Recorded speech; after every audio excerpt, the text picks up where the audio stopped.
สำนวนให้ทวนอ่านจากห้อยสัวอาสานเวลาการผ่านคนห้ามลงเสีย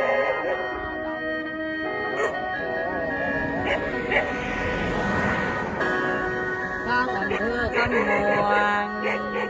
ทางอำเภอสามชัยผู้ไทยมาตั้งเขามาจากเขาเล่าเวียงจันทน์เป็นเชื้อสายวงวานแขกขาวนักน้ำสูงทางฝั่งโน้นมีบ้านเงินสร้างมาเป็นวัดเป็นหมู่ออกลาเล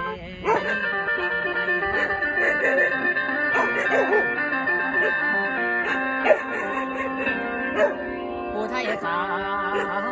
อพยพหาหมองอยู่อาศัยข้ามโขงมาถึงเมืองไทย